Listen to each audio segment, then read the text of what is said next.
नमस्कार। मैं वैद्यभिषेक ठाकुर आज आपको एक बहुत ही ज्वलंत जो एक प्रमुख विषय है उस पे मैं आपको जागरूक करने के लिए आया हूँ। जैसा कि आप सभी जानते हैं कि हमारा आयुर्वेद में वर्णित जो आहार है, विहार है, ऋतुचर्या है, दिनचर्या है, वही जो है वो हमारे स्वास्थ्य का जो है वो मूल स्तंभ है, मूल पिलर है। तो जैसा कि सभी आप जानते हैं कि आजकल जो है वो ग्रीष्म ऋतु है और ग्रीष्म ऋतु में हमें कैसा कैसा जो है वो खान पान व्यवहार किस तरह से हमें क्या क्या करना चाहिए उसे जो है वो शास्त्रोक्त संदर्भ कहा गया है ग्रीष्म ऋतु चर्या। हालांकि बहुत सारे लोग जो हैं वो शास्त्रीय जो विधान है उससे वाकिफ नहीं होते हैं, उनको पता नहीं होता है कि क्या करना चाहिए क्या नहीं करना चाहिए। तो मुझे लगता है कि ये व्याख्यान आप सभी लोगों के सामने करना बहुत अति आवश्यक है, क्योंकि अगर आप इसको समझ पाएंगे तो आप जो है ये ग्रीष्म ऋतु जो आजकल प्रचंड जो सूर्य की गर्मी आ रही है हो रही है, इसमें अपने स्वास्थ्य का जो है वो ध्यान रख सकते हैं। मैं उम्मीद करता हूं कि आप लोगों की और जानकारी के लिए समाज में और लोगों को इसकी जानकारी मिले, इस वीडियो को आप शेयर भी करें और लाइक भी करें और अधिक से अधिक इसको ज्यादा से ज्यादा लोगों तक जो है वो इसे पहुंचाएं। तो चलिए मैं अभी आपको शास्त्रोक्त विधान में आपको बताने जा रहा हूं। मेरे पास दो ग्रंथ हैं, एक जो है वो अष्टांग हृदयम है और एक चरक है। तो चरक जो है ये हमारे आयुर्वेद की एक गीता जो है वो इसे कहा जाता है। तो इसी में से मैं आपको बताने जा रहा हूं ग्रीष्म ऋतु चर्या। जैसा कि मित्रों आजकल आपको मालूम है कि ये जो महीना है ये ग्रीष्म ऋतु है और इसमें शास्त्रोक्त विधान कहता है कि ग्रीष्म ऋतु में जो सूर्य है वो अपनी किरणों से जितना भी पृथ्वी पे जलीय अंश होता है उसको अवशोषित कर देता है, उसको सुखा देता है।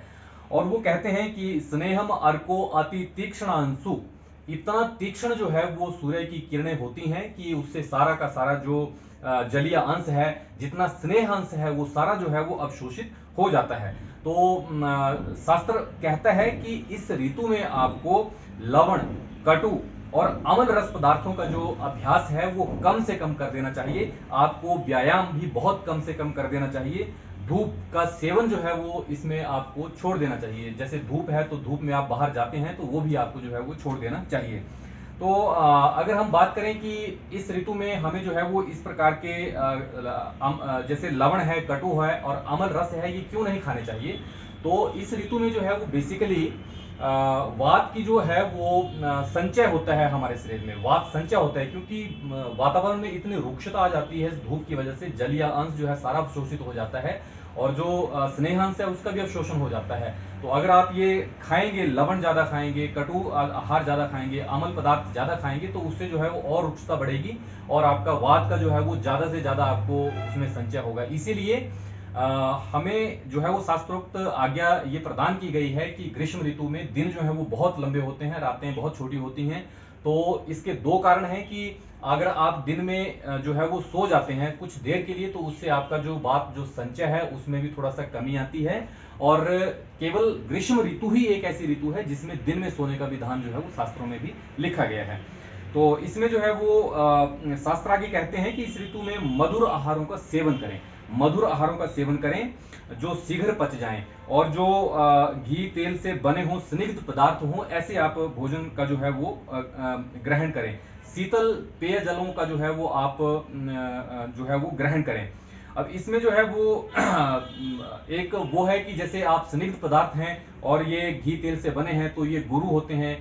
हालांकि आज्ञा है कि आपको कम खाना चाहिए, लाइट भोजन खाना चाहिए। तो उसमें वो कहते हैं कि गुरुनाम अर्ध सौहित्यम, अगर आप ऐसे पदार्थ खा रहे हैं जैसे जो गुरु हैं, जो घी और तेल से बने हुए हैं, उसको आप आधी मात्रा में खाएं। अगर आप मान लीजिए आप बबरू की मैं अगर बात करता हूं या कोई पकवान की बात करता हूं, अगर आप 6 खाते हैं या 6 खाने के आप अभिलाषी हैं तो आप 3 ही खाएं, आधी मात्रा में जो है वो उसे आप खाएं।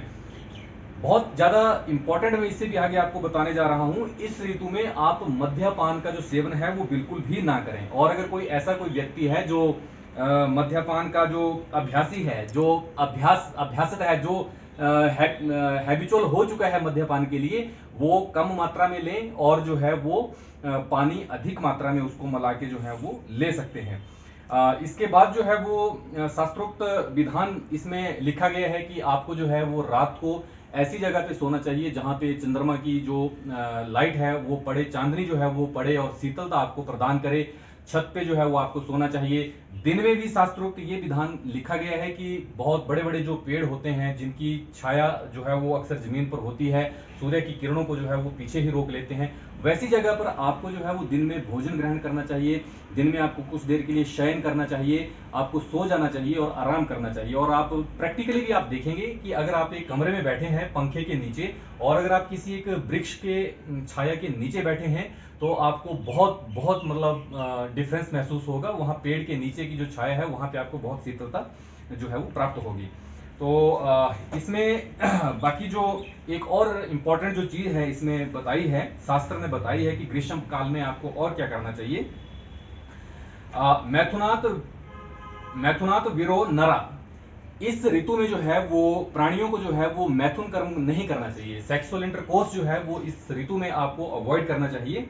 क्योंकि इस ऋतु में ये कहा गया है कि ग्रीष्म ऋतु पूर्ण रूप से जो है वो आदान काल है और अग्न्य है, ये रस तत्वों का जो है वो पूरी तरह से अचूषण कर लेता है। अतः भुक्त पदार्थों के सर्वोत्तम प्रतिफल रूप शरीर अवयवों में जो स्थित वीर्य की हानि इस समय जीवन हानि के समान ही प्रतीत होता है। इसलिए आपको इस ऋतु में जो है वो जो व्यावाय कर्म है, जो सेक्सुअल इंटरकोर्स है, सेक्सुअल एक्ट है, उसको अवॉइड करना चाहिए। ये भी शास्त्र आज्ञा का जो है वो विधान है।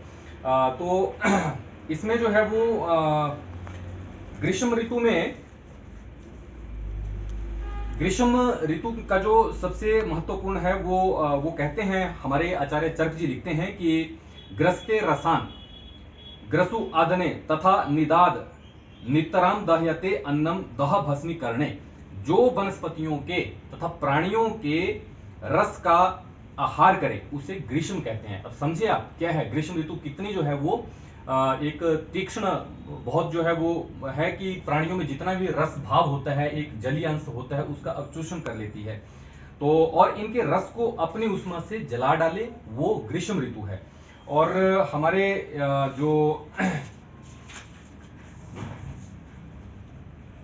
एक महान कवि हुआ करते थे कालिदास जी, उन्होंने इस ग्रीष्म ऋतु को जो है वो परिणाम रमणीय कहा है। परिणाम रमणीय का शाब्दिक भावार्थ है कि अर्थात संध्या काल का समय ही जिस ऋतु में सुहावना लगे वही जो है वो ग्रीष्म ऋतु है, परिणाम रमणीय। तो आप देखते हैं प्रैक्टिकली भी कि जब संध्या काल हो जाता है, 5 या 6 बजे के बाद का जो समय हो जाता है, तो उसी समय हमारे बहुत सारे बच्चे बुजुर्ग जो हैं वो बाहर निकलते हैं खेलने के लिए, घूमने के लिए, अपने जो है वो कोई भी कार्य करने के लिए जो है, इवन किसान बंधु भी जो है वो 4-5 बजे के बाद ही अपने खेतों की ओर जो है वो प्रस्थान करते हैं। तो इन चीजों का जो है वो विशेष तौर पर आपको ध्यान रखना चाहिए। और अगर मैं संक्षिप्त में इस ग्रीष्म ऋतुचर्या की बात करूं तो ग्रीष्म ऋतु में हमें जो है वो चंदन का तिलक जो है वो धारण करना चाहिए, क्योंकि चंदन जो है वो शीत वीर्य द्रव्य है और हमें जो है वो मस्तिष्क पे शीतलता प्रदान करता है। तो अच्छे अच्छे वैसे शास्त्रों में तो जो है वो कमल पुष्प है या और कोई पुष्प है उसकी माला जो है वो धारण करने का जो है वो विधान लिखा है, क्योंकि ये शीतल पदार्थ हैं, ये हमारे शरीर को ठंडक देते हैं। तो ऐसे कुछ जो खुशबू युक्त जो फूल हैं उनका आपको धारण करना चाहिए। उनको आप अपने घरों में रख सकते हैं ताकि उनकी जो खुशबू है उससे आपका घर भी महके और शीतलता भी जो है वो प्रदान हो। इसी के साथ जो है जैसे मैंने बताया कि आपको खान पान का जो है वो बहुत इसमें ध्यान रखना चाहिए। आपको दिन के समय जो है वो अगर हो सके, पॉसिबल हो सके, तो आपको बार बार अपना मुंह या जो सिर है, माथा है, इसको पानी से बहते हुए पानी से जो है वो आप धो लें, तो आपके सिर को जो है वो ठंडकता प्रदान रहेगी। उसमें आपका जो ऊष्मा का जो भाव है वो शरीर में पैदा नहीं होगा। तो विशेष तौर पर रुक्ष पदार्थ आपको जो है वो अवॉइड करने हैं, मधुर आहार आपको जो है वो इसमें खाना है। और इसी के साथ जो है वो सत्तू का विशेष जो है वो विधान हमारे शास्त्रों में बताया है। सत्तू जो है वो कुछ 2-3 आइटम्स होती हैं। आटा जो होता है उसका यव है, जो है वो जौ है, गेहूं है, ये इस तरह का जो है वो आटा एक रहता है जिससे जिससे सत्तू एक विशेष तौर का जो है वो मटेरियल बनता है। एक उसमें जो है वो आप घी मिक्स करके और ठंडा पानी मिक्स करके जो है वो उसको अगर आप पी लें तो ये बहुत बेहतरीन जो है वो शीतलता जो है वो शरीर को देता है। तो उसका भी आप जो है वो विधान कर सकते हैं। और दिन में आप जो है वो थोड़ी देर के लिए अगर सोना हो सके तो आप उसको कुछ टाइम के लिए जो है वो आप सो सकते हैं।